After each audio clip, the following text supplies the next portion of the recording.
It is time to bring in Pat Pagano. It's time for our forecast and a special bonus this morning as well. Morning, Pat. And good morning, Marshall. Did you say it is 63? 62 degrees, yeah. Hmm. I'm 61. You're 61? Yeah, Yeah, so it's pretty even.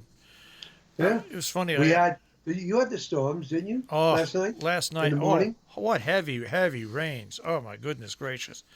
Yeah, thunder and lightning, but I mean really heavy rain for about 20 minutes. Just like a, Yeah. like a car wash.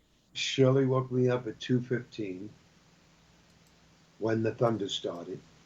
So it was an early morning at the Weather Center for Pat. What I tell you, she is so frightened. Well, it's funny because Shirley does that, and I know Emma, one of my cats, Emma. Yeah, 20 minutes before a thunderstorm comes, she hides. She knows when it's coming. weather's coming. Yeah, she hides.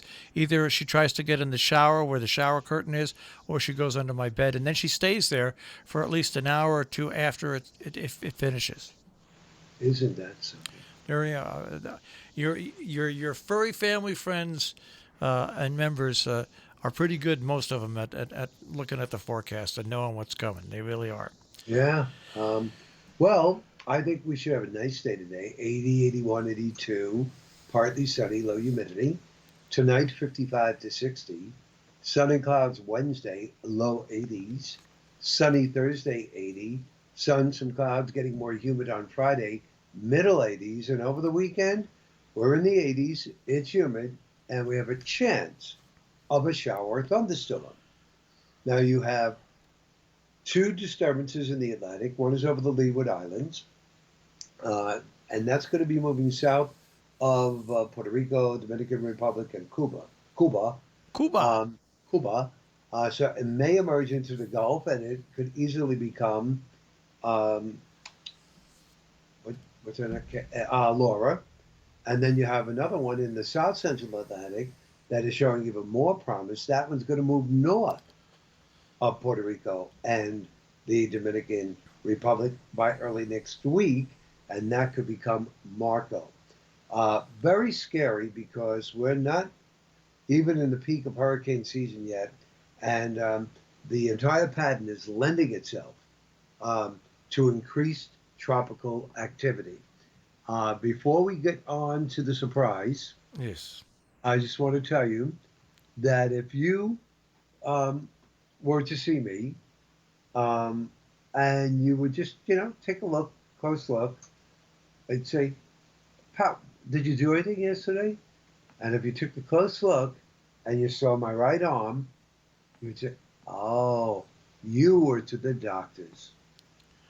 You, I never, I don't remember a black and blue mark like this where blood has been taken out, um, ever. Pat, That's how. Pat. That's Uh, that's amazing. Remember when I told you I was going to talk to you about something off the air? yeah. Last week, my doctor advised me to go to the emergency room and get a blood test because he didn't like one of the markers in one of my blood tests. And so I get to the emergency room, and they're all prepared for me because they want to put me in a wheelchair.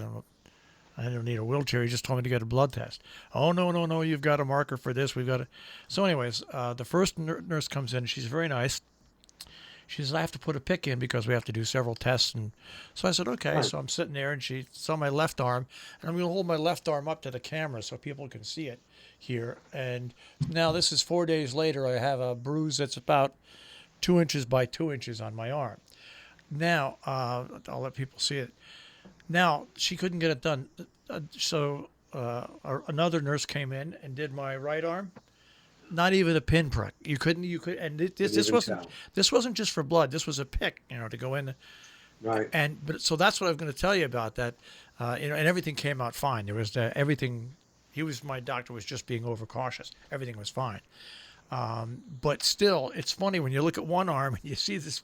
It looks like I've been punched by a heavyweight boxer. And you Yeah. look at the other arm, and the only thing that's left is the damn adhesive from where they had to put the pick in.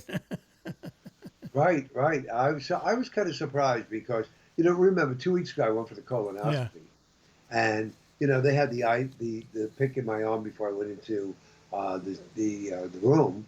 Um, you couldn't, like you said, you couldn't even notice where it was put in. But this one, forget it. But anyhow, the good news there is that my pressure was 67 over 108. And he said, Pat, cut your blood pressure pill in half. I said, are you kidding me? I said, it's only 5 milligrams. He goes, cut it in half. So now I'm down to 2.5 milligrams of a pressure pill. That's good. My blood pressure when I came into the hospital, because my doctor made me rush there, was 140 over like 110. But then by the time I left, they took it again, and it was back down to 114 over 76. Yeah, so That's great. That's so, good. Good. But it's funny when they first took it, the doctor said, "Do you normally have this high blood pressure?" So I said, "Well, if you were called by your doctor and told to go to the emergency room for a blood test because they didn't like something they saw, When you have high blood pressure too, let your right? blood pressure go through the roof." Anyway, Well, speaking about going yeah, through the roof, the Metro Weather fall forecast. right. October. The first few days, we're just looking for a couple of showers. But the first week, we start out fair and cool, and heavy showers and storms the late week. Bright and nice for the third week, showers at the end of the week. The third week, showers start the week and end the week, it's mild. And the last week, mainly dry and chilly. Uh-huh. So it's a little uncharacteristic of October because usually it's a very dry month. This is going to be showery. All right. November, the first week, dry, cold, rain, even wet snow. First week. Second week, fair and chilly, then windy and wet for late week. The third week, early rain, some wet snow again, then windy with rain changing to wet snow and flurries during the late week period. And the last week, windy with snow showers and turning fair, milder for Thanksgiving weekend. And December to end it. First few days, windy, wet, turning cold. The first week, some rain and or snow showers with a winter storm for late week. Second week, windy, cold with snow showers. Third week, wintry mix gives way to dry and cold for Christmas time. And the last week, fair then windy with a wintry mix to end the year. And I said, and that's 58. Lots of quick changes, many ups and downs, but Halloween, Thanksgiving, and Christmas look problem-free. Overall precipitation below, temperatures should be above. I'm not saying how much above. Could be very, very close to bordering on normal. We're going to have a La Nina for the fall and winter, and that is not going to bode well as we get into the winter because I think, and I'll just give you a little preview, I'm working on it now, I think during the course of the winter, there will be, get this, a super snowstorm. Why? Thanks, Pat. A super Super snowstorm. snowstorm. Okay. And that's all I'll say right now. All right. Well, with that super forecast, we'll have to say super goodbye until tomorrow. I'll see you on Super Wednesday. All right, Pat, take care. Bye-bye. Pat Pagano this morning in the Weather Center with a check on our tri-state forecast here on Robin Hood Radio.